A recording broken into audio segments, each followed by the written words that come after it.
This handsome young man, Si Yi, is a rising Gen Z singer-songwriter. After years of hard work, he's finally built a huge fan base. After his press conference, he headed to the elevators to leave, and when the doors opened, his disaster struck. This girl, Lin Zheng, is his beloved girlfriend. Lin Zheng immediately started giving him the cold shoulder because he held a concert today without telling her. To make matters worse, his phone was dead, so she couldn't reach him.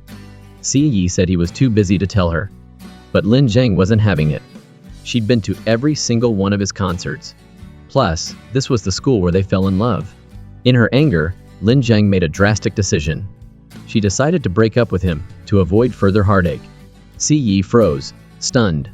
Before he could react, she was gone. He remembered their time together in school, back when he was just starting out with his music. Even though she knew it would be a tough road, Lin Zheng always supported him wholeheartedly. Even when he performed for empty rooms, she was always there by his side, cheering him on. She never thought she'd be the one to erase those beautiful memories. She sobbed like a child, longing for milk. After the press conference, Si Yi went to a game development company to test and promote their new game. They were going to connect his brain to a virtual reality game. His in-game character was based on his real-life personality. His mission was to become a prince within the game world. In the middle of the night, while Lin Zheng was sleeping, she received an unexpected call. She suddenly woke up and rushed to the prearranged location. There, she met the long-haired programmer. He said that Si Yi had gotten stuck in a VR game. The only way to save him was for her to enter the game and complete the mission. She'd have 3 lives to complete the mission. If she failed, both of them would be trapped forever. Feeling responsible, she decided to beat the game and save her boyfriend. Lin Zheng woke up in a strange place, a high-class inn in the Citadel. Before she could figure out what was going on, the madam sent 2 maids to serve her. A mustache fell off her lip, and she got chased by the bouncers. She jumped from the 2nd floor. Surprisingly, her new avatar had amazing martial arts skills. On stage, she saw Si Yi getting cozy with another girl. Her blood pressure spiked, but before she could do anything, a bodyguard stabbed her. That was her first life gone. The second time, she reappeared in the same spot. This time, the system appeared and gave her the mission. In this world, her name was Lin Zheng, the princess of the 3rd prince, Si Yi. Her mission was to help the 3rd prince become emperor. Then, they could both return to the real world. Having learned from her first attempt, she was more prepared this time. She stripped a maid to switch identities. Running outside, she found Si Yi enjoying a performance. As the 3rd prince, he couldn't help his professional habits. He found the dancers bad and went on stage to give them a lesson. Lin Zheng was furious but couldn't do anything. Then a masked assassin aimed his sword at Si Yi. Without thinking, Lin Zheng jumped in front of him. The assassin recognized her face, and Lin Zheng, fueled by anger, chased him. Exhausted, the assassin surrendered. He then asked why she'd chased him, accusing her of planning Si Yi's assassination. Lin Zheng was confused. The game was more complicated than she thought. She quickly said the plan had changed and would explain later. The assassin left. Si Yi's carriage arrived. The young man, Daifu, Si Yi's right-hand man, was there. Seeing Si Yi, Lin Zheng happily ran to hug him, but he stopped her. He didn't recognize her, and even kicked her out of the carriage.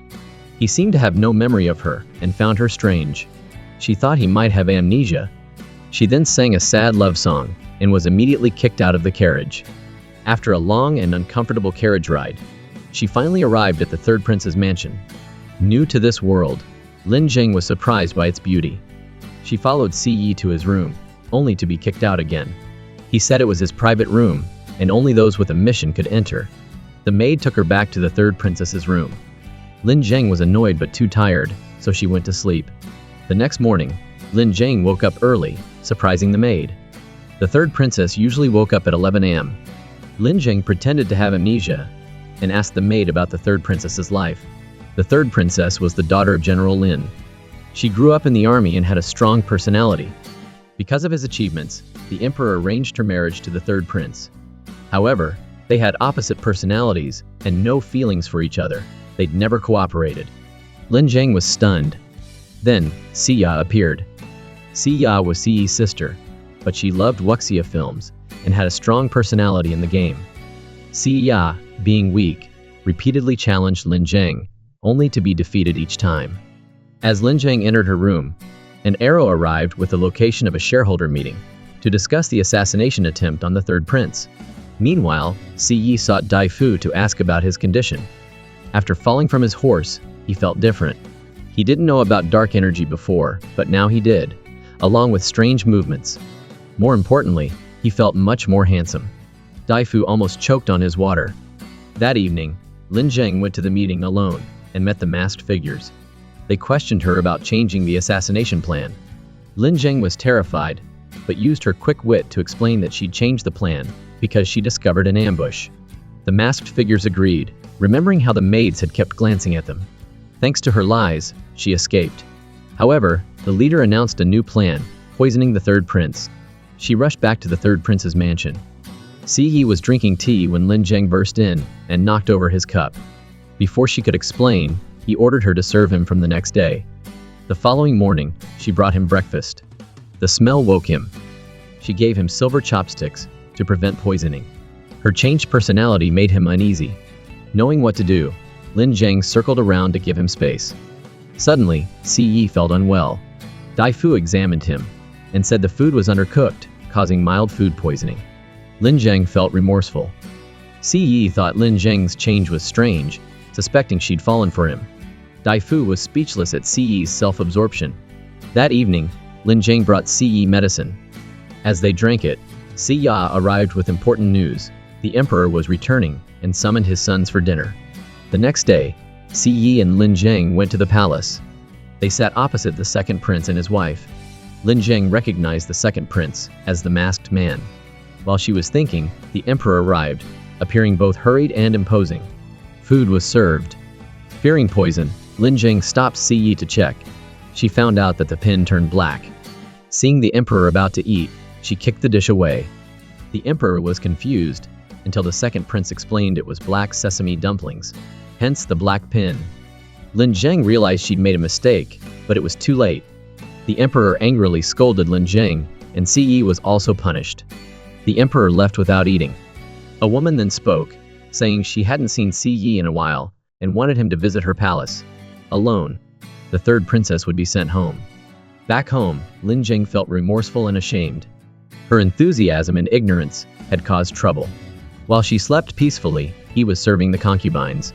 The next morning, Lin Zhang and Si Ya were practicing martial arts when the second prince and his wife arrived. The second prince criticized Si Ya's clothes. Lin Zhang defended her. For revenge, she offered them fruit, but they scolded her. Si Yi and Dai Fu then arrived. Dai Fu saw through the second prince's wife and spoke sharply, making them uncomfortable. They left angrily. Si Ya thanked Lin Zhang for defending her. Lin Zhang apologized to Si Yi for the previous day. The maids brought cake. Si Yi secretly gave Lin Zhang a piece, but withdrew his hand after they left. He said he had to serve the concubines until midnight because of her. Hearing this, Lin Zhang stood up to comfort Si Yi. The massage made him feel tingly. He asked her to move into his room to share warmth. Lin Zhang was thrilled. As she was packing, another message arrived for a meeting. Lin Zhang went to the bamboo forest for a meeting. The masked man was the second prince. He praised Lin Zhang's performance, saying she successfully presented an adversarial front to the third prince, eliminating suspicion. Feeling valued, Lin Zhang became bossy. The emperor was in the citadel, so the assassination was temporarily suspended. She'd report any changes. That night, Lin Zhang moved into Si Yi's room. Si Yi, a virgin, was awkward. Lin Zhang said she was afraid of ghosts and slept behind him. The next morning, she found him asleep at his desk. She tried to kiss him, but he woke up. They got dressed and had breakfast. At breakfast, Si Yi was sweet and attentive, surprising Lin Zhang. Si Ya also found this strange. Si Yi even openly revealed they'd slept together. Si Ya was surprised, and Lin Zhang was embarrassed. Afterward, Si Yi secretly spoke with Dai Fu, revealing that his recent actions were fake.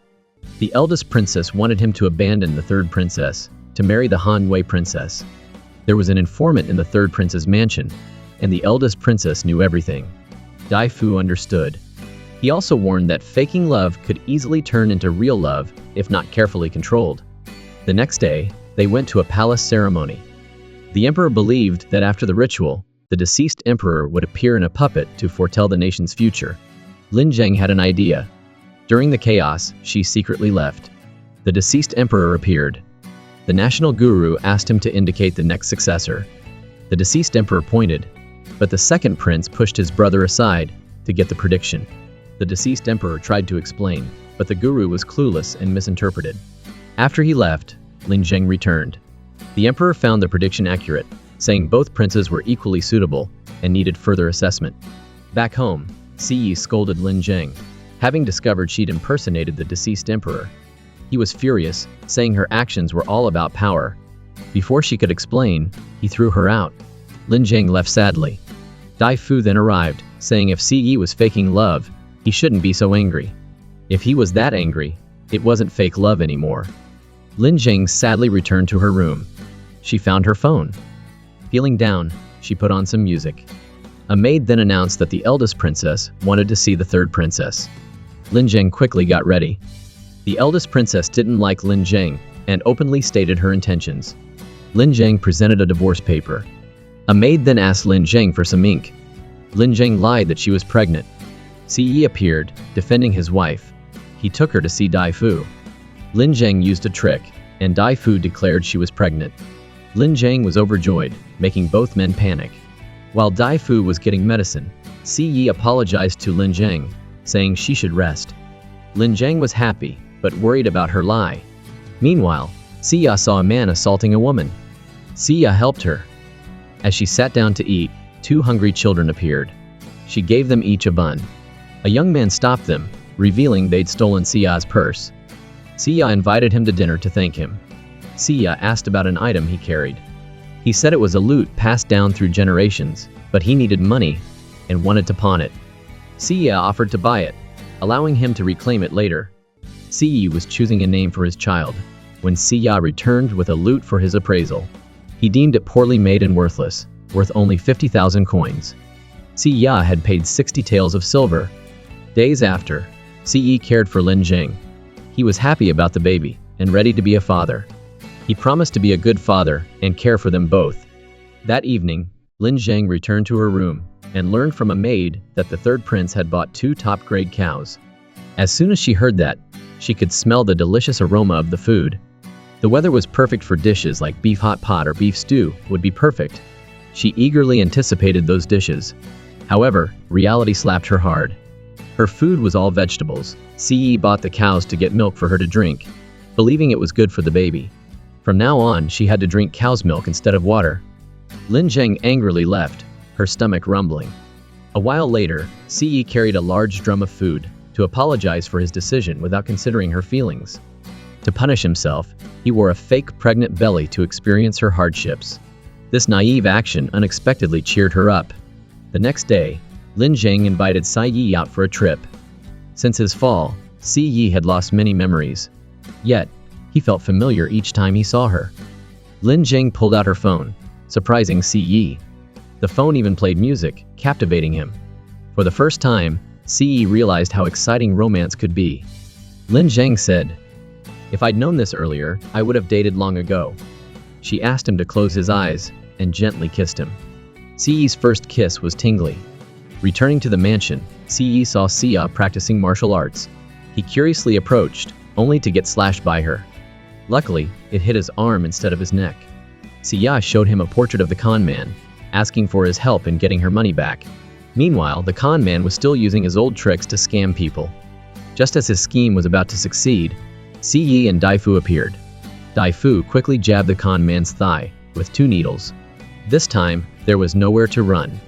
Siyi directly exposed the con man's scam to the young woman and asked her to testify against him in court. Before leaving, the con man had a small request. He led everyone back to the slum, where he usually hung out.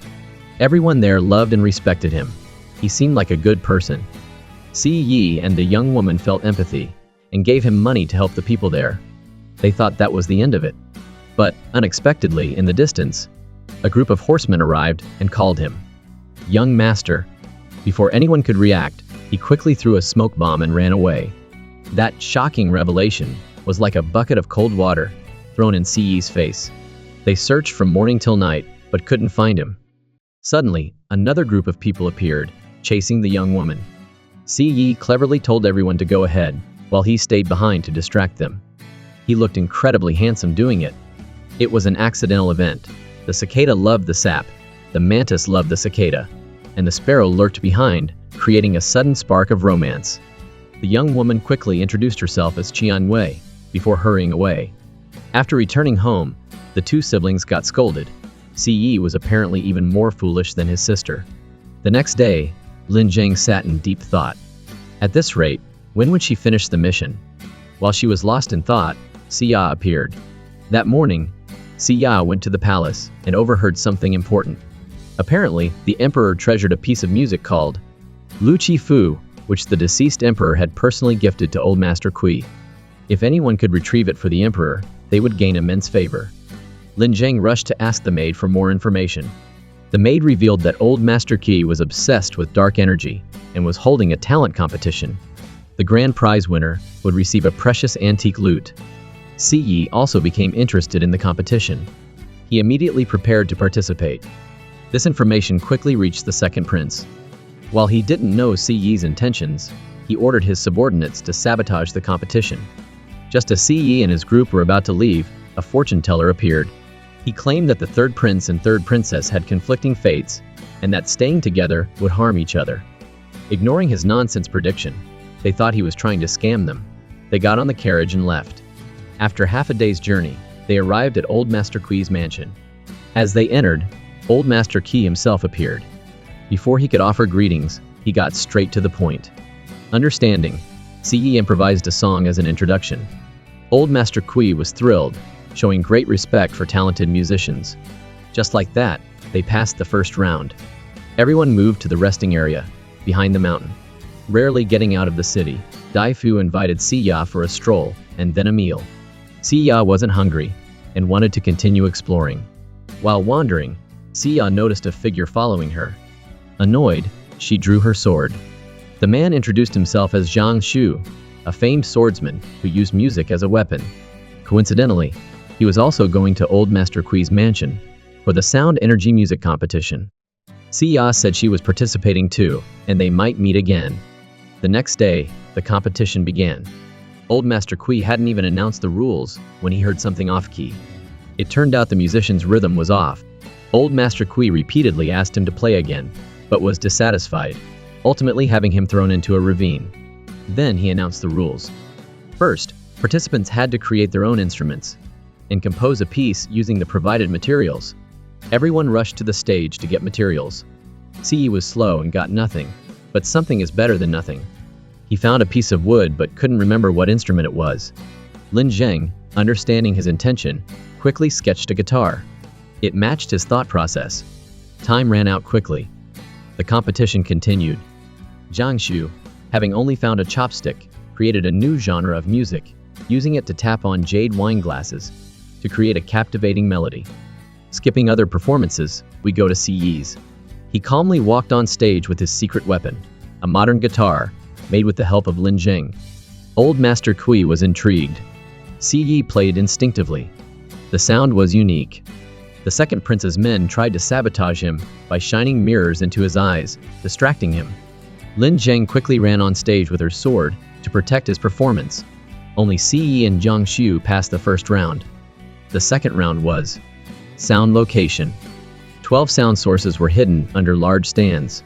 Players had to identify the source with their eyes closed. Si's sharp hearing was perfect, but his reflexes were not. Lin Zheng had a solution. She divided the 12 sources into 12 modern time slots. Si would identify the source and tell her, and she'd handle the rest. Zhang Shu easily passed this round. Next was the young couple, gracefully dancing to the competition's drumbeat. The second prince's men still tried to sabotage them. They used a hidden weapon, shooting at the couple. This accidentally deafened Si's super-sensitive ears. Thinking it was too dangerous for the pregnant Lin Zheng, Si pushed her down, taking the hits himself while remaining on stage. Wooden balls relentlessly pounded him. At the critical moment, Lin Zheng rushed to hug him, and, luckily, the time ran out, and they passed the round. Lin Zheng, supported by others, was unharmed. While everyone was chatting, the butler announced the rules for the third round. The team that moved Old Master Kui to tears with their music would win. That night, the sisters-in-law snuck into Old Master Kui's room to search for the music score. After searching fruitlessly, Saya was about to leave when she bumped into the con man. Still angry about being scammed, she decided to get revenge.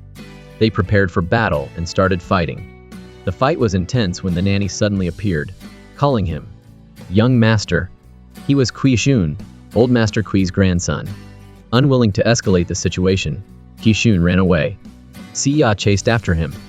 Inside, the nanny told them Kui Shun's story. He was Old Master Kui's grandson, and he resisted his grandfather's musical career, causing him a lot of trouble. Old Master Kui knew, but couldn't do anything. Years ago, the deceased emperor gifted Old Master Kui the Chi-Fu score. Afterward, Old Master Kui's talent became world-renowned, leading him on global tours, leaving his wife lonely, and eventually causing her death. This deepened the rift between grandfather and grandson. Meanwhile, Siya and Kui Shun continued their chase, both exhausted but refusing to stop. Finally, Siya used her charms to lure Kui Shun into a trap. She offered him a deal: steal Zhang Shu's flute, and she'd forgive him. Kui Shun, desperate, agreed. Kui Shun returned to Old Master Kui's mansion to steal the flute, only to find Zhang Xiu also preparing to steal something. Just as Zhang Zhu was about to act, Kui Shun yelled, grabbing the flute and giving it to Siya. With their debt settled, they decided to let bygones be bygones. The next day, Kui Shun was buying medicine when Siyi's group arrived. Dai Fu immediately recognized it as tonics. The nanny had already told them everything. They had a plan to reconcile Kui Shun with his grandfather. The time for the final round arrived. Siyi didn't participate but invited a mystery contestant. As the music began, Old Master Kui's old memories flooded back. The mystery contestant was Kui Shun, playing the old music to apologize and reconcile with his grandfather. Moved by this heartfelt performance, Old Master Kui cried, making Siyi's team the winner. Grandfather and grandson thanked everyone. The reconciliation of the grandfather and grandson, a decades-long knot, was finally untied, thanks to everyone's efforts. News of Siyi's team's victory reached the second prince, who ordered his men to act that night. As everyone celebrated, masked men attacked, drugging Old Master Kui and vandalizing his study. Lin Zheng rushed to inform Siyi, suspecting they were after the music score and wanting to catch them. As three masked men left, they encountered Kui Shun. He quickly threw a net, capturing them. When the couple arrived, the study was engulfed in flames. The masked men had aimed to destroy the music score. They rushed inside to search. Lin Jing discovered a hidden mechanism. The score was hidden under the floor. Lin Jing, acting faster than she thought, grabbed the score and fell into a hidden chamber. They found themselves in a thrilling, unexpected adventure. Taking advantage of the solitude, they kissed. Siyi noticed a gentle breeze, indicating an exit. Lin Zheng, pretending to have a foot injury, tricked him into helping her out. Meanwhile, Dai Fu was examining Old Master Kui when Siya and Kui Shun burst in, announcing the burning study and the missing couple. Old Master Kui was distraught, overcome with grief, but the couple returned with the music score. Recovering his treasure, Old Master Kui was overjoyed. Though heartbroken by the damage, he gave the score back to the couple, realizing their true identities. From the start, the music score had returned to its rightful owners. With the score in hand, they bid farewell to the grandfather and grandson and headed to the citadel. Kui Shun suddenly appeared on horseback. He wasn't trying to reclaim the score, he wanted to follow the third prince as a servant, fearing he'd become idle. Appreciating Kui Shun's help, Siyi agreed. They stopped at a nearby inn to rest. Lin Zheng, feeling down, taught Siyi rock, paper, scissors, using her knowledge of the rules to defeat him repeatedly. Outside, Siya encountered Kui Shun. She was happy to see him, knowing his martial arts skills, and asked for training. Kui Shun reluctantly agreed. Checking her physique, he casually touched her, forgetting she was a woman. Embarrassed by the stranger touching her chest, Siya ran away. A familiar figure appeared at the gate, Zhang Shu. He heard Old Master Qi had given the Chi-Fu score to Siyi, so he followed to request it. His grandmother, a fan of Old Master Kui, had met him during his world tour in Yuan Riguo. Knowing he was married, she never saw him again. She later married the deceased emperor and became empress, but never forgot Old Master Kui. Before dying, she hoped to see Chi-Fu score one last time. Touched by the story, Lin Zheng fearing Zhang Xu might steal the score, devised a plan. She'd give him the score and invite him to dinner. That night, Lin Zheng secretly made deep-fried glutinous rice balls, adding laxatives to weaken Zhang Xu. Ce arrived, jealous that she was making food for Zhang Xu. Before she could ask, he stormed off. Distracted, Lin Zheng ate a drugged rice ball. She then brought them to Zhang Xu. Besides the rice balls, she also specially prepared modern instant noodles. Zhang Xu found them delicious and wrote a thank you note. After eating, he went outside for some fresh air, and Ce followed secretly. Seeing his wife making food for another man, Ce became incredibly jealous. He claimed he'd checked the weather forecast and knew a storm was coming, and that he brought the music score so Zhang Xu could leave that night. Zhang Xu left, and Lin Zheng appeared. Angry, Lin Zheng was about to tell Ce everything, when, suddenly, she got a stomach ache and went to the bathroom. Ce followed, and found Lin Zheng fainted in the restroom. After waking up, the trouble continued. Dai Fu discovered her pregnancy was fake. This enraged Ce. He picked up his sword intending to kill his wife, but lacked the courage. Instead, he harshly criticized her. Lin Zheng explained she had no choice. Otherwise, the eldest princess wouldn't have spared her. Upset, she left. Ce, a novice at love, didn't know how to vent his anger. He went to bother the loot seller, testing loots for hours. When the owner tried to tell him to leave, Ce scolded him. On their way back, they ran into Qian Wei and her brother.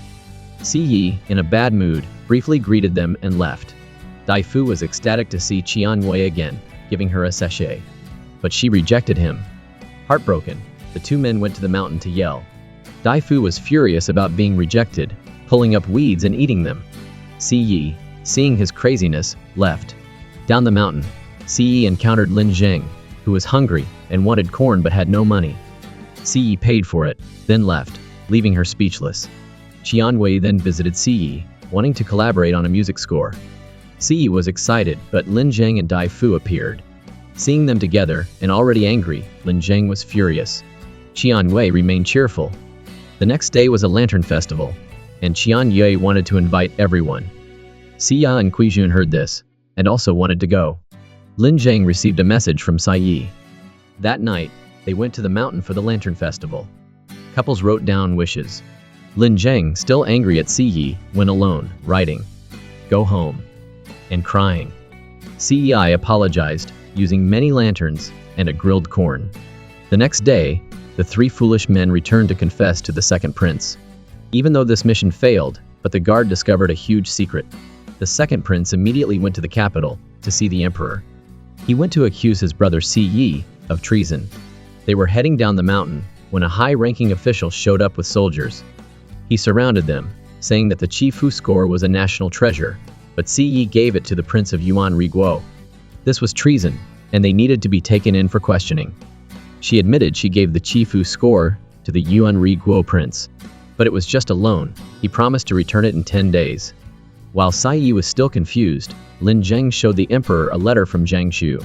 The emperor saw the Yuan Riguo seal and believed Lin Zheng. Seeing Lin Zheng about to change her story, the second prince spoke up. He suggested waiting 10 days to see what happened. But they should keep her locked up in the big jail to prevent any trouble. The emperor, easily swayed, agreed. Ce returned feeling helpless. His only option was to quickly find Zhang Xu. Fortunately, Qi Shun had many friends in the underworld. With their help, it shouldn't be hard.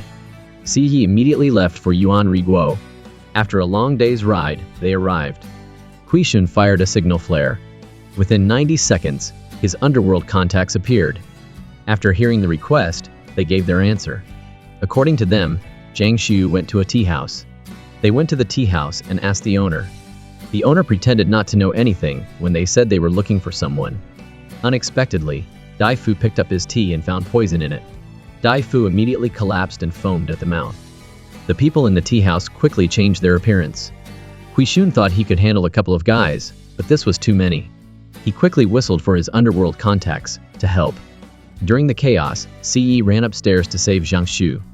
He burst in and found Zhang Xu tied up. Before he could react, an assassin attacked him. The assassin swung his sword, determined to kill him. Just when things looked dire, Qi Shun arrived. He quickly subdued the assassin and rescued them. Jiang Shu woke up confused. There wasn't time for explanations. Lin Zheng was in danger and needed help. Back at the jail, Lin Zheng received special treatment from the guards. They offered her a variety of tortures.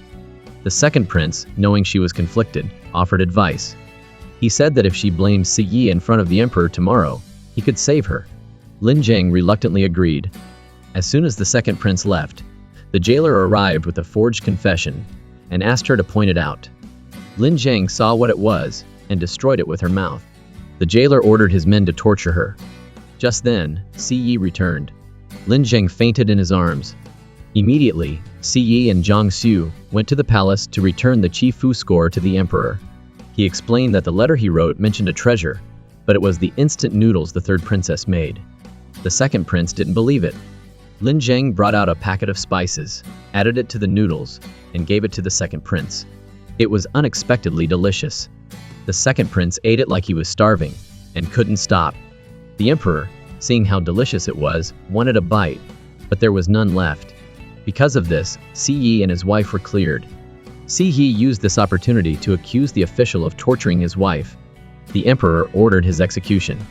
Afterward, Lin Zheng made instant noodles for everyone. You all know how to make it, right? I won't explain. After 3 minutes, everyone ate. Does anyone remember how old they were when they first ate instant noodles? After eating, they played rock, paper, scissors. It was unexpectedly fun. I played this game a lot as a kid too. After a satisfying meal, the couple went out to talk. After all this, Siyi realized that to protect the one he loved, he needed power. So, he decided to run for emperor. He gently kissed her, a promise sealed with a kiss. The next morning, Lin Zheng started Siyi's campaign. Siyi wasn't interested and tried to avoid it. He ended up learning nothing all day. To inspire him, Lin Zheng agreed to study with him in the mountains. After a day of kissing, Siyi finally learned a little. That night, Siyi and Dai Fu went for a walk and unexpectedly ran into the fortune teller. Siyi thought he was trying to scam people and planned to teach him a lesson. The fortune teller introduced himself as Yi Dao, a distant relative of Zhuge Liang. He said that if Siyi didn't believe him, he could come home with him for a special reading. He used 2 cups of water and poured them into a pot. The water boiled furiously. He declared it an unlucky omen, water and fire meeting, boiling furiously, like Siyi and Lin Zheng's relationship. To avoid disaster, they needed a divorce. Siyi remained unconvinced. This was his first love. He didn't care about any bad omens. Siyi and Dai Fu left. The next day, Siyi and Kui Sun took Jiang Shu out to eat as a farewell. Lin Zheng was cheerful and chatted with Jiang Shu. Kui Shun, sitting opposite, felt annoyed and left. Was he jealous? While Kui Chun was sulking, Siyi appeared and explained that she was just socializing with a guest, someone who had traveled far to help everyone. Kui Shun felt a little better. Meanwhile, Siyi gave Lin Zheng a surprise gift, yin-yang combination, a symbol of their love, and also jewelry. He made 2 necklaces, one for each of them. Neighboring countries would send ambassadors, so they need someone to become the host. The emperor had 2 sons and didn't know which to choose. The officials were arguing with each other. The emperor was worried when Lin Zheng offered a solution. She suggested, "So, let's hold an open vote outside the city walls. Whoever has the bigger fan base wins and gets to be the ambassador." The emperor, always easily swayed, readily agreed. Lin Zheng immediately went back to strategize and rally support for Siyi. Their fan club would be called Little Wings. She used her modern knowledge to quickly explain how to create a marketing campaign for this contest. Their goal was to aggressively boost Siyi's brand awareness. They planted people in the crowd to post positive comments about Siyi. Because of this, their fan base grew incredibly quickly. The second prince had his own plans, of course. While he lacked the third prince's good looks, he more than made up for it in underhanded tactics and dirty tricks. Let's see what they're up to, Siyi thought. The day of reckoning will show them what respect really means. 3 days later, the open vote was held in a plaza outside the city walls. Each prince would take the stage and give a speech. The one who won the most public support would be the victor. The second prince, being the elder brother, went first.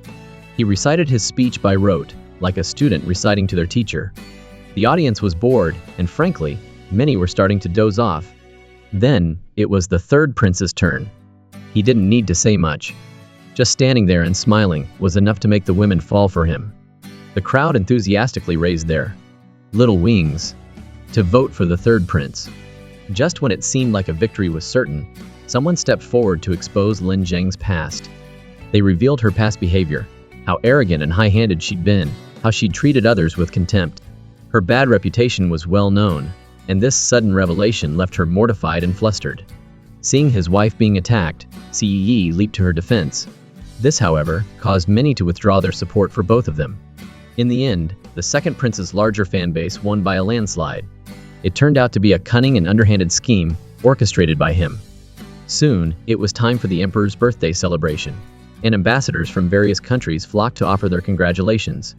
The second prince, observing from above, noticed many ambassadors approaching Yi to greet him.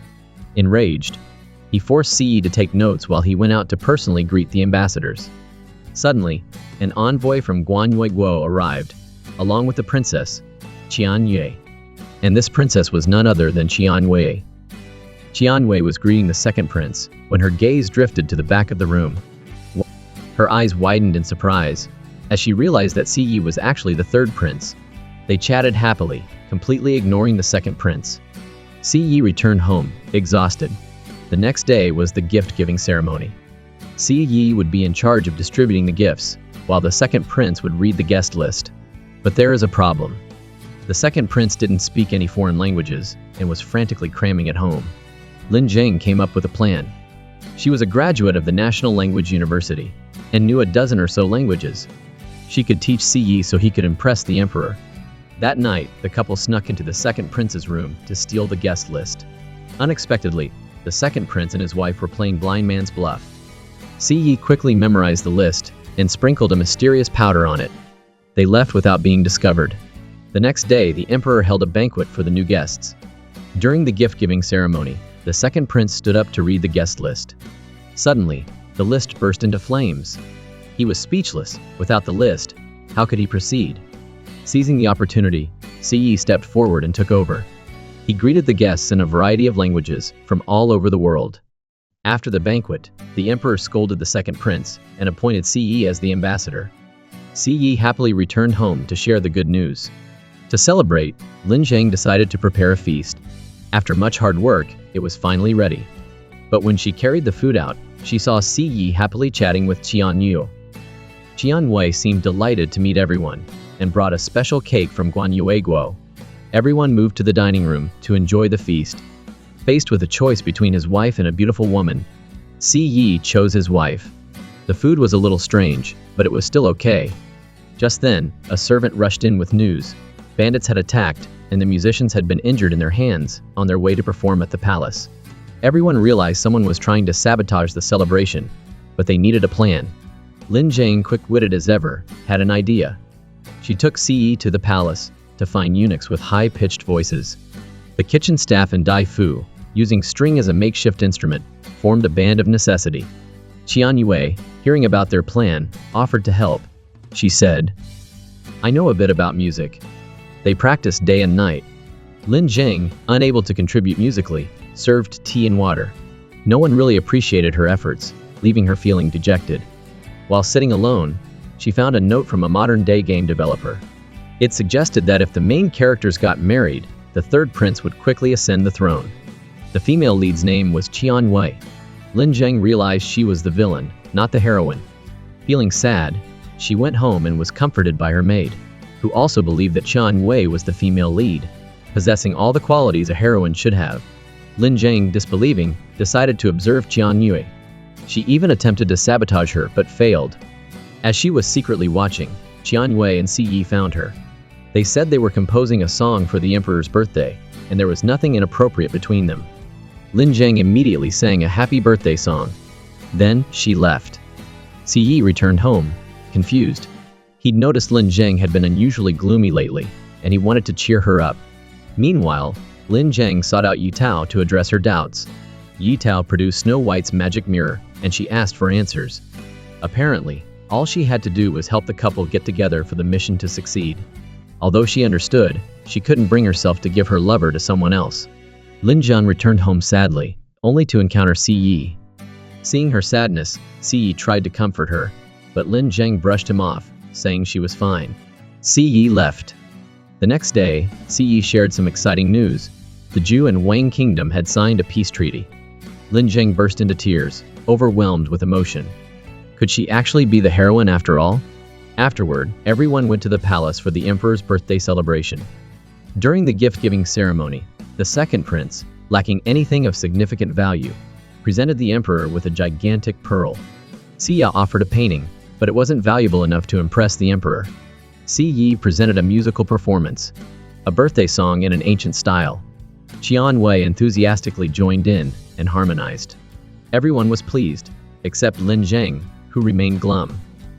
Qian Wei, unprompted, explained her contribution and asked for a favor, a tour of Guanyue Guo with the third prince as her guide. The emperor, easily swayed, agreed. Lin Zheng returned home dejected, imagining Si Yi and Qian Yui on a date. Suddenly, Si Yi appeared, creating a hilariously modern birthday surprise. It was Lin Zheng's birthday, and she thought Si Yi was celebrating with Qian Yui. His words, however, warmed her heart. He explained that his recent interactions with Qian Yui were to learn how to make a cake. Lin Zheng was happy, but couldn't smile. She wasn't sure what to do next. Back in their room, Si Yi received a strange device. Lin Zheng, using an old-fashioned corded phone, instructed Si Yi to date and even marry Qian Yu.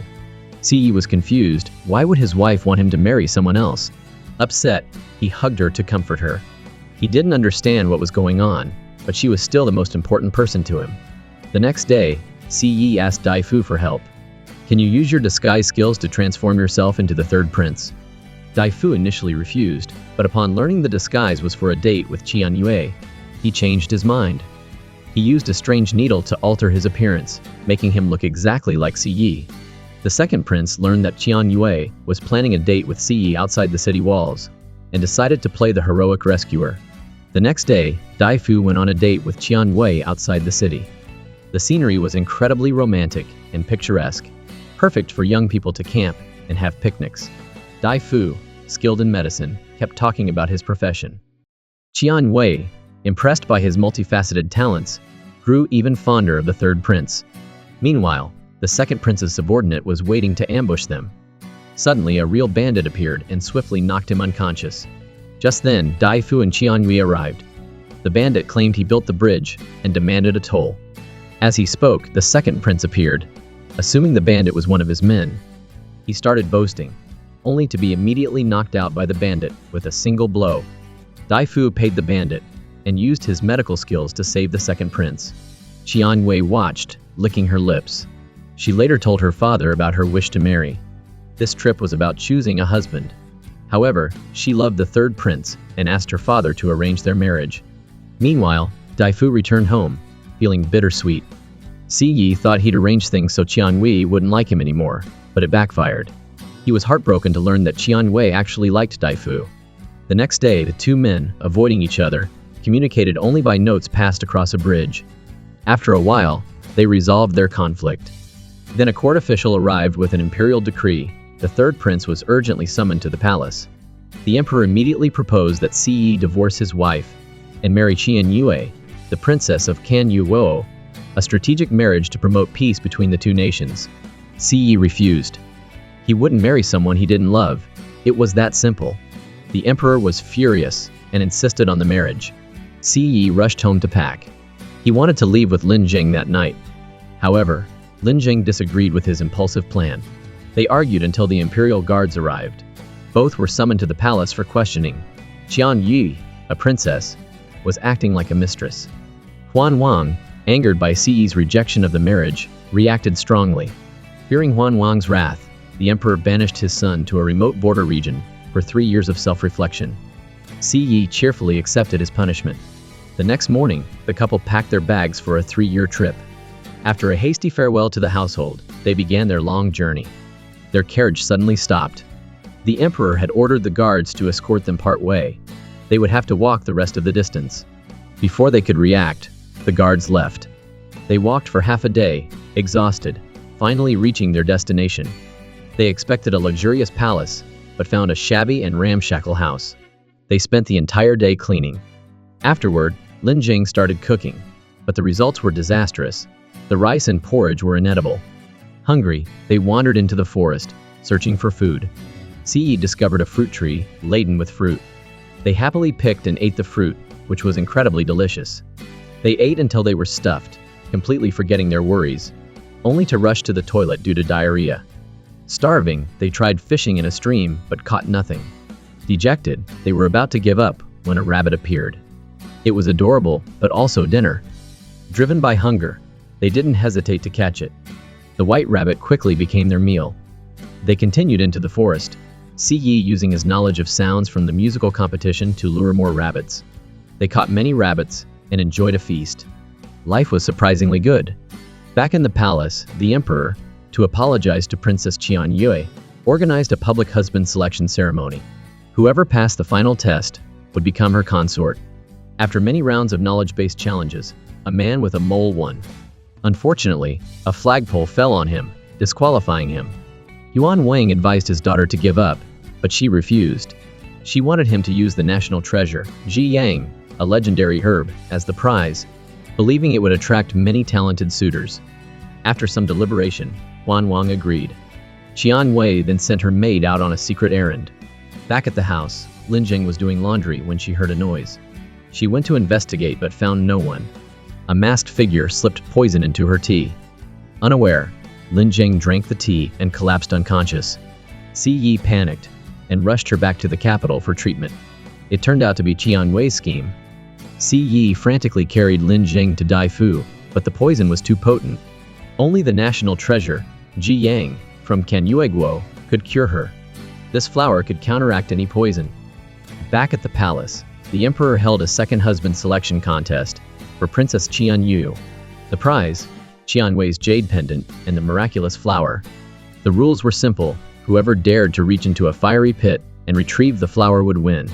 The young men were terrified and hesitant to participate. Then Ce appeared. This contest was deliberately designed to force him to participate.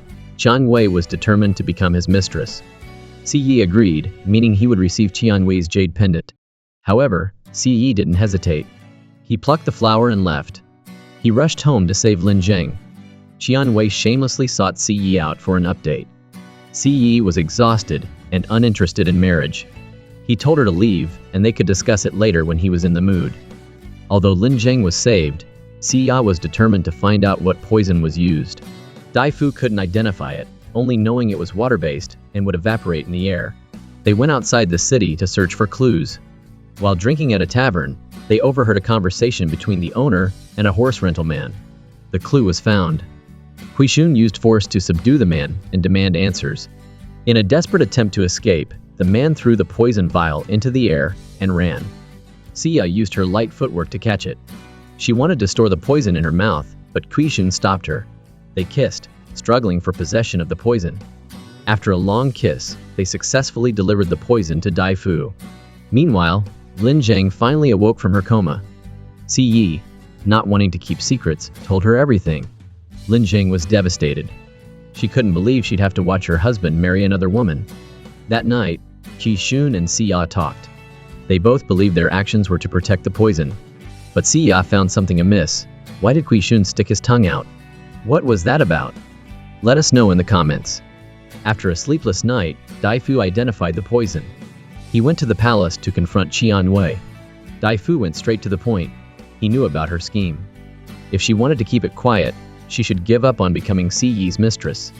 Daifu sincerely tried to persuade her, but she was adamant. Angered, he left. While everyone was drinking tea, Sia burst in with news. Princess Qian Yue had broken off the engagement, stating she didn't want to be a mistress. It was unbelievable, but good news. Daifu kept his promise and remained silent. In the palace, the Empress Dowager, learning of the broken engagement, blamed Lin Jing, wanting to punish her. The next day, Lin Jing was summoned to the Imperial Library to copy scriptures. The Empress Dowager ordered Lin Jing to copy 100 scrolls before she could leave. Since she was the emperor's sister, Lin Jing had no choice. She worked diligently from morning till night, finally finishing the 100 scrolls. Before she left, a eunuch told her the legends of disgraced women in the palace, leaving her terrified. Slowly, clutching her lantern, she walked through the vast palace. A shadow flashed past, sending shivers down her spine. She dropped her lantern and fled. Then, something strange happened. Her fear level triggered Ciyi's arrival instantly. Before he could figure out what was going on, he was so scared that he wet his pants. It turned out to be a woman, not a ghost. She was Zhao Yi, the imperial concubine who had fallen out of the emperor's favor and been confined to the cold palace. Zhao Yi led them through her quarters. The place was dark and gloomy, inhabited by women who had also fallen from grace. Only Zhao Yi seemed relatively normal. The others were driven mad by their isolation. Knowing of the cold palace's shortages, the couple brought supplies. They encountered a eunuch who came to harass Zhao Yi. Lin Zheng tried to teach him a lesson, but he was protected by the imperial consort and was unafraid. Only when Ciyi appeared did the eunuch kneel and apologize. Zhao Yi showed them the palace grounds. They had a surprisingly well-maintained farm, perhaps even better than the third prince's estate. Despite this, the couple still wanted to help her regain her former position. After leaving the cold palace, they went to a nearby tavern. A mysterious man appeared, strong and charming, able to win over a woman with just a few words. The couple observed him closely. After the woman left, they approached him. He introduced himself as Tian Shan. Lin Zheng invited him to the third prince's estate. They wanted Tian Shan to devise a plan to help Zhao Yi regain the emperor's favor. Tian Shan said, "This is my specialty." They went to Zhao Yi's quarters to discuss a plan. According to Lin Zheng's informants, the emperor used a secret passage to return to the palace every day. They planned to strike when the emperor was most vulnerable and weary. Within a week, they would see results. The plan: Zhao Yi would stand on the emperor's route home, pretending to play the flute, while Sai Yi secretly played the actual music. On the emperor's way home, he saw Zhao Yi seemingly playing a somewhat eerie flute tune. It frightened him. This happened for 6 days. On the 7th day, they waited at home. Soon, a court official arrived with an imperial edict. Zhao Yi's title was restored. She was allowed to return to Anwang's estate. The reason was unclear, but the plan was a success. Ciyi returned to the estate to investigate Tian Shan's background. Hui Xun reported that his investigation yielded little information. Tian Shan had only recently arrived in the city, possessing nothing but a broken token inscribed with a single character, Zhen. Ciyi then snuck into Lin Zheng's room, searching for something. After rummaging around, he found the matching piece of the token. Lin Zheng returned, and Ciyi quickly claimed he was creating a job opportunity for her. When he put the pieces together, they formed a complete token. Ciyi summoned Lin Zheng and Tian Shan to explain the token's origins. Lin Zheng, unaware of its existence, didn't know what to say. Tian Shan spoke up, revealing that he and Lin Zheng were once husband and wife. Orphaned at age 8, he was befriended by Lin Zheng. They played together. Their favorite game was the family game, eventually exchanging vows of eternal love. Ciyi was furious, but thanked Tian Shan. Knowing Lin Zheng had found happiness, Tian Shan left peacefully. As soon as Tian Shan left, Ciyi and Lin Zheng argued. Lin Zheng, unable to win the argument, stormed off. Feeling dejected, she went to the palace to visit Zhao Yi, discovering a bunch of gifts. She began excitedly opening them, but one gift proved problematic. Lin Zheng collapsed. Ciyi, hearing the news, rushed over. He quickly realized Lin Zheng was playing a prank and was furious about her reckless actions. Just as Ciyi turned to leave, Zhao Yi intervened, stating that the prank was real, and there was an assassination attempt. Ciyi was worried, but his ego prevented him from backing down. A court official suggested that because Ciyi had recently read many detective novels, he should help solve the case. Although hesitant, Lin Zheng agreed. Ciyi discovered that the remaining paper was shoe paper, a high-grade paper only used in the palace. Records of its use were kept in the imperial workshops. They needed to investigate there, but entry required the emperor's permission. Lin Zheng had an idea. She'd asked the imperial concubine, but she was refused to enter. Lin Zheng, feeling helpless, was about to leave when she discovered the imperial concubine's secret. She was the third prince's illegitimate daughter. Lin Zheng sought Ciyi's help. Ciyi used his charm to seduce the imperial concubine, and while she was distracted, Lin Zheng stole the records. Ciyi left with her. After examining the records, Lin Zheng identified a suspect, the eunuch of the imperial consort. Everyone else had only one spouse. He claimed to have only half. The evidence had been destroyed. so they needed to make him confess. They returned to the estate and asked Dai Fu to create a lie detector. The machine was quickly built, and Ce volunteered for the first test. Dai Fu discovered the bells were connected to major blood vessels, so even slight nervousness would trigger them. It wasn't a true lie detector. If the machine didn't work, they'd have to try a different tactic. They took the machine to the palace. Dai Fu presented it as a lie detector from the western regions, claiming the bells would ring if someone was lying.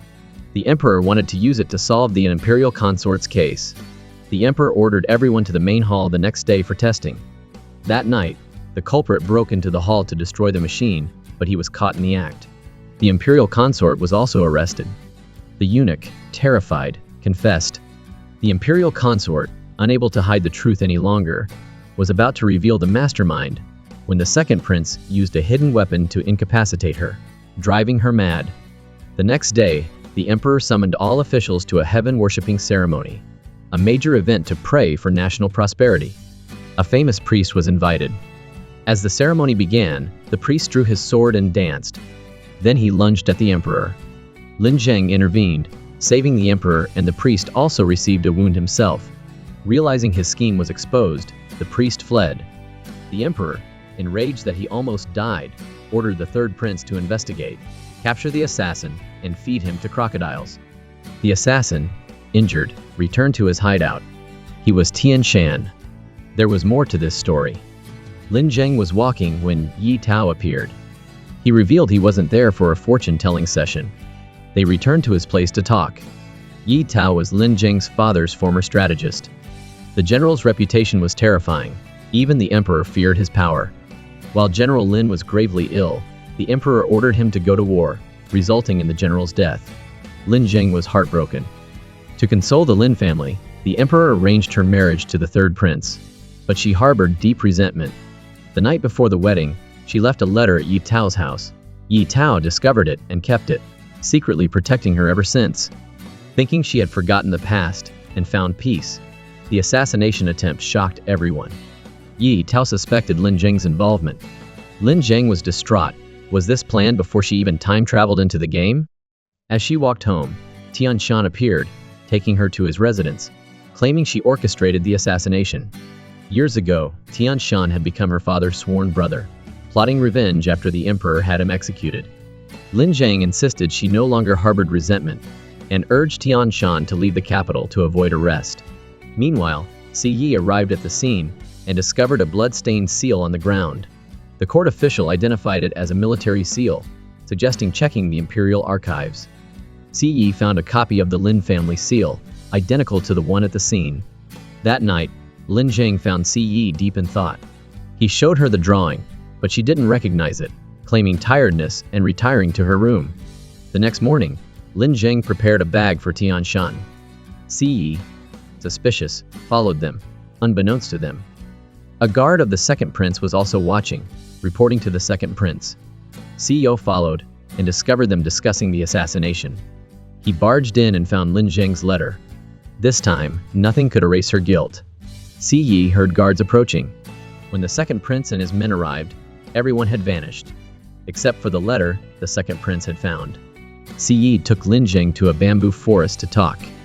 Before Lin Zheng could explain, the second prince arrived, claiming he found a letter and wanted to question her. Lin Zheng was immediately imprisoned. The second prince took his brother aside, revealing a letter Lin Zheng had supposedly written, proposing an alliance to assassinate Ce. Ce was shocked. The second prince offered a deal, withdraw from the election, and he would spare Lin Zheng. Ce rushed to the prison, and as they were about to escape, the guards appeared. Tian Shan fought the guards, allowing the couple to flee. Ce, riding through the night, took Lin Zheng to a remote, unfamiliar place. There, Lin Zheng revealed their true identities and her plan to help him become emperor, so they could return to their modern lives. Before Ce could fully grasp this, the second prince and his men arrived, intending to eliminate them both. Lin Zheng quickly kissed Ce, then sprang into action, embracing the second prince and causing them both to fall into a deep ravine. Her death unexpectedly triggered the return of Ce's lost memories. Time rewound to the moment before Lin Zheng jumped. When the second prince arrived, Ce swiftly changed tactics. He claimed Lin Zheng was attempting to escape, and he was pursuing her to bring her back. Afterward, the two brothers returned to the palace to report the assassination attempt to the emperor. The second prince immediately presented Lin Zheng's letter as evidence. The emperor, easily swayed, accepted it as truth. However, Ce countered by pointing out Lin Zheng was right-handed, yet the letter was written with her left. This proved the letter was not written by Lin Zheng. They examined the letter and confirmed Ce's claim. Despite this, the second prince's men insisted the assassin's seal matched the Lin family seal, implicating Lin Zheng. The emperor sentenced her to death, then commuted the sentence to 100 lashes, and forced servitude as a palace maid. Seeing his wife beaten, Ce pleaded, receiving 100 lashes himself. Ce was beaten nearly to death. Lin Zheng, distraught, prostrated herself, begging for mercy, when Zhao Yi intervened. Zhao Yi, wanting to repay the couple, interceded with the emperor, revealing her pregnancy, and pleading for their pardon for the sake of the child. The emperor, easily swayed, immediately agreed, pardoning the third prince. Lin Zheng was taken to a palace medical facility for treatment, and later to a different wing within the palace to await her next duties. Ce, nearly beaten to death, was saved by Dai Fu's exceptional medical skills. Meanwhile, Lin Zheng was introduced to the lower-ranking palace maids. Following her usual habit, she questioned the system, and the supervisor punished her for her outspoken nature. Lin Zheng was assigned to share a room with another maid, Qing Feng. Qing Feng, kind and gentle, patiently explained the palace rules to her. The following morning, Qing Feng took Lin Zheng outside to do laundry. 3 other maids approached, demanding Lin Zheng do their work, claiming this was a laundry room rule. After finishing her own laundry, Lin Zheng was forced to mop the floors. Lin Zheng wrote that the senior maids were bullying the newcomers. Enraged, she decided to teach them a lesson. As Lin Zheng and Qing Feng were cooking, the maids returned, luring Qing Feng away and locking Lin Zheng in the room. That night, rats invaded, terrifying Lin Zheng. The next morning, Qing Feng and Xia opened the door. Xia wanted to retaliate, but Lin Zheng stopped her, wanting to avoid further trouble. Back in her room, another maid started a fight, claiming Lin Zheng lost the Grand Empress Dowager's beaded bracelet from the laundry. Lin Zheng frantically searched, even diving into the pond to find it. Ce appeared, thinking she was swimming. He revealed that he'd recovered his memories. Overjoyed, Lin Zheng showered him with kisses and cried like a child. They shared a tender moment in the rain. The next day, Lin Zheng heard Ce had arrived. Ce, claiming to be the third prince, visited the maids and gave them hand cream. The maids were ecstatic. However, he acted as if he didn't know Lin Zheng, infuriating her. The maids, grateful for Ce's gifts, asked Lin Zheng for tips on winning his affection. Lin Zheng decided to auction off information about the third prince. The highest bidder would receive the information. She had booked her laundry schedule for the entire year. The next day, Lin Zheng was sent out to buy supplies. She ran into Ce. He explained he'd orchestrated everything to have a date with her. They went out to eat, shop, and watch a movie. They felt more relaxed than dating in the modern world. Qian Yue and her maid were discussing a secret matter when Dai Fu arrived. Hearing that Qian Wei would soon return to Guan Guo, he brought a gift. Qian Wei dismissed them as unworthy of her. Dai Fu sadly left. Lin Zheng returned to find the supervisor taking her to the sewing room. She was promoted to the first-class sewing room. Happy, she started packing when she bumped into Qian Yue. Qian Wei ordered Lin Zheng to carry and wash clothes, revealing her infatuation with Ce and her desire to be his mistress. Before Lin Zheng could react, Qian Yi applied a viscous substance to her face. Ce appeared, stopping her. Dai Fu had informed him of Qian Wei's plan to use acid to disfigure Lin Zheng. Exposed, Qian Wei left, filled with resentment and jealousy. If she can't have it, let's try to overthrow her. The emperor was working when Qian Wei brought him tea. Qian Wei touched the emperor and offered herself to him. The emperor readily accepted her advances. Qian Yue became the Hue imperial consort, and Lin Zheng was assigned to serve her. Qian Wei tried to make Lin Zheng's life difficult, but Lin Zheng still met Ce in the imperial garden that night. This was discovered by Qian Yue's maid. Xia was summoned to greet her stepmother. Unwilling to engage with Qian Yue, Xia gave a perfunctory greeting and left. The emperor, knowing Xia's stubborn nature, could only give in. Qian Wei suggested marrying Xia off to make her more mature. The easily swayed emperor agreed. Xia was playing with Qi Shun when a court official arrived with an imperial decree. Xia was to marry Da Zhuang, the crown prince of Yuan Riguo. They had to pack and prepare for the wedding. Kui Shun, secretly in love with Xia, lacked the courage to confess. Xia angrily left.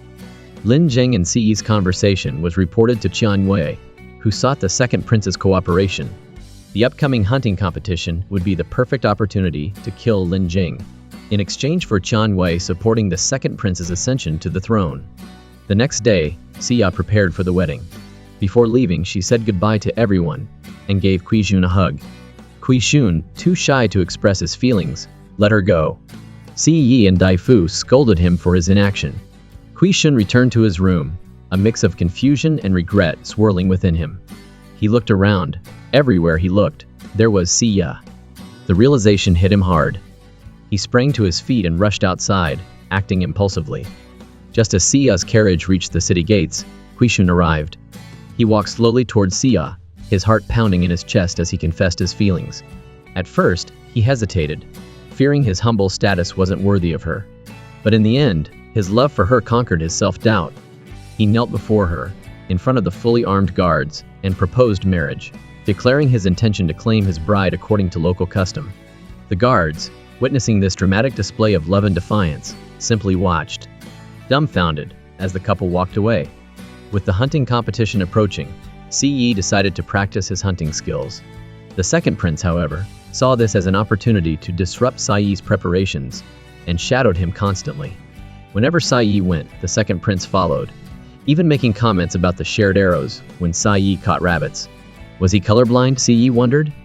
The imperial hunting competition officially began. Before the hunt commenced, Qian Yue asked Lin Zheng to fetch water from a nearby stream. Si Yi, seizing this chance, rode his horse to join her. As they were happily conversing, assassins suddenly appeared. Si Yi bravely charged in, slapping each assassin before fleeing.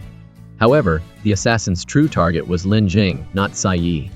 Identifying themselves as members of the Fu Hu Dao, they revealed their mission was to assassinate her. Lin Zheng, displaying remarkable composure and skill, fought them off single-handedly. Si Yi returned to the scene just in time to see the assassins badly injured. Just when things seemed dire, Kui Shun arrived. Having trained in martial arts, but lacking real-world experience, he saw this as a perfect opportunity to put his skills to the test. He engaged the assassins in a fierce battle. After subduing the assassins, Kui Shun led Si Yi and Lin Zheng to a safe location. It turned out that while escaping with Xia, Kui Shun had overheard the second prince and the Fu Hu Dao's plot, allowing him to arrive just in time to save them. Si Yi revealed his discovery that the second prince was colorblind, suggesting a genetic condition and implying he wasn't the emperor's biological son. Kui Shun listened, utterly perplexed. To prove their theory, they decided to test the second prince. Lin Zheng created a distraction, while Si Yi switched the second prince's red hat for a green one. The colorblind second prince, oblivious, put on the green hat and went to talk with his guards. The guards, despite knowing the hat was green, didn't dare correct him, and instead showered him with praise, fueling his arrogance. As he returned, the second prince's wife appeared, snatching the hat from his head and throwing it on the ground. "I clearly bought you a red hat. What is this green one?" The second prince was stunned, finally realizing he'd been tricked. While they knew the second prince wasn't the emperor's legitimate son, the challenge lay in proving it. Later, the emperor summoned both princes, expressing concern about the prolonged drought and the dwindling wildlife population. Si Yi suggested a rain-making ceremony using their blood, believing the gods would be moved by their sincerity. The emperor readily agreed. The second prince, however, was filled with a growing sense of dread. He feared his secret had been uncovered and decided to act immediately that night, gathering 500 members of the Fu Hu Dao to attack the emperor's camp. He quickly gained control, seizing the emperor who was asleep with his wife and taking them prisoner. But just as the second prince was reveling in his victory, Si Yi arrived, leading reinforcements to rescue the emperor. Both sides clashed in a fierce, merciless battle. Si Yi's team, with all 5-star generals, had a significant advantage. Amidst the chaos, Si Yi rescued the emperor and Qian Yue. The second prince intervened, but Lin Zheng, despite her limited martial arts skills, managed to hold him off. Seeing his wife attacked, Si Yi grabbed a wooden club and relentlessly beat the second prince until he was bleeding. Then a series of smoke bombs were deployed, incapacitating everyone. The next morning, they awoke, bound together, The second prince revealed his backup plan: surrender for clemency, but the emperor, Si Yi, and Lin Zheng would be executed. Before taking action, he revealed his true identity and his collusion with Qian Yue to kill Lin Zheng. The emperor was furious. Next came the execution. The second prince was about to kill Lin Zheng when an arrow struck. Si Ya arrived with soldiers. The second prince's men, exhausted from the previous night's battle, were easily defeated. Kui Shun, fully rested after a good night's sleep, quickly subdued the second prince. Si Yi explained his plan. He'd sent word to Si Ya before the fight. The second prince, refusing to accept defeat, grabbed a sword and lunged at the emperor. The emperor used Qian Wei as a shield. Realizing he was defeated, the second prince committed suicide. Back at the palace, the emperor imprisoned the second prince's wife and executed the traitorous official. Lin Zheng regained her status, and Si Ya managed to convince Da Zhuang to call off the wedding. Si Yi was the emperor's only remaining son and heir apparent. Qian Yue was stripped of her title and banished. Qian Yue's injuries impacted her mental stability, and she was taken to Daifu for treatment at the third prince's estate, and subsequently taken to Guan Yueguo for ongoing care. Kui Shun used this opportunity to invite Si Ya out. He took her to meet his grandfather. Nervous about meeting her boyfriend's family, Si Ya tried to act sophisticated. Upon encountering Master Kui's ancient instrument, however, Si Ya broke a string. Embarrassed, she confessed her flaws and ran off. Kui Shun followed to comfort her. Kui Shun told Si Ya to be herself. He and his family loved her for who she was, not superficial details. This lifted a weight off Si Ya's heart. Meanwhile, Si Yi and Lin Zheng were in the courtyard when a eunuch announced that the emperor urgently summoned the third prince. Learning the second prince wasn't his son, the emperor fell into a deep depression, developing an incurable illness. He summoned Si Yi to discuss his succession. The emperor ordered the national priest to choose an auspicious date for Si Yi's coronation. The priest announced a date 7,749 days later, a Friday the 13th, saying it would be blessed by the ancestors. The emperor agreed. Si Yi sadly informed Lin Zheng. Overjoyed, Lin Zheng exclaimed they were finally going home. News of their impending coronation quickly reached the game developer, who was overjoyed. The game company director was driving home when he learned the game was back online. He ordered his team back to the office. They quickly apprehended the game developer, demanding he shut down the game to prevent reputational damage. Despite the developer's pleas, he refused to shut down the server. In the game, Lin Zheng was searching for food when a message appeared. The server would shut down in 10 seconds. Before she could react, she received a lifeline from the developer. Si Yi arrived, but Lin Zheng didn't explain. She went to Si Yi with an idea, a farewell wedding ceremony before leaving the game. Si Yi gathered everyone to prepare. He wanted everyone to create items for the wedding. The next day, the wedding took place. Friends, family, and guests were invited. Qian Wei, escorted by Daifu, attended. Lin Zheng, in an ancient wedding dress, looked stunning. Yi Tao served as the MC. Si Yi sang a cover of the song "Marry Me," a captivating performance. Lin Zheng was deeply moved, but didn't cry. She walked onto the stage, took Si Yi's hand, and said something strange, leaving Si Yi puzzled. The game was closing. The only way out was for Lin Zheng to die. Si Yi used a game shortcut to return to the present. Before he could comprehend what was happening, Lin Zheng collapsed into his arms, having poisoned herself. Lin Zheng and her surroundings vanished. Si Yi awoke at the last second, only to be captured by the director. Si Yi fought back, desperately trying to escape. He ran down the stairs, but the director knocked him unconscious. Police arrived. The developer had called them.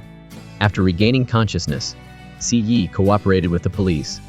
The developer revealed a 10% chance of saving Lin Zheng, but Si Yi would no longer be the third prince, and Lin Zheng wouldn't be the princess. Finding her would be hard, let alone regaining his position as prince. Despite the slim odds, Si Yi chose to save Lin Zheng. He prepared to re-enter the game as a commoner, with exceptional martial arts skills. He needed to gather his 5-star generals to storm the palace. Knowing the storyline, he quickly recruited them. They didn't know him, but he knew them. With his team assembled, he needed to find Lin Zheng. A familiar figure appeared, Lin Zheng. She didn't recognize him, but she still had her yin-yang amulet. He produced his matching amulet, convincing her of his identity. The 5 heroes prepared for battle, and cleared the palace guards. The final boss was the second prince, confident in his martial arts skills. He fought Si Yi and Lin Zheng, but with 3 against 1, he was quickly defeated. Si Yi and Lin Zheng held hands as the game was conquered. Si Yi awoke in the real world, but Lin Zheng showed no signs of waking. Panicked, Si Yi was pulled away by reporters, just as Lin Zheng slowly awoke. She returned home, dejected, realizing real life was worse than the game. The next day, Lin Zheng was on a bridge when Si Yi appeared, apologizing for his behavior and confessing his love, removing his mask.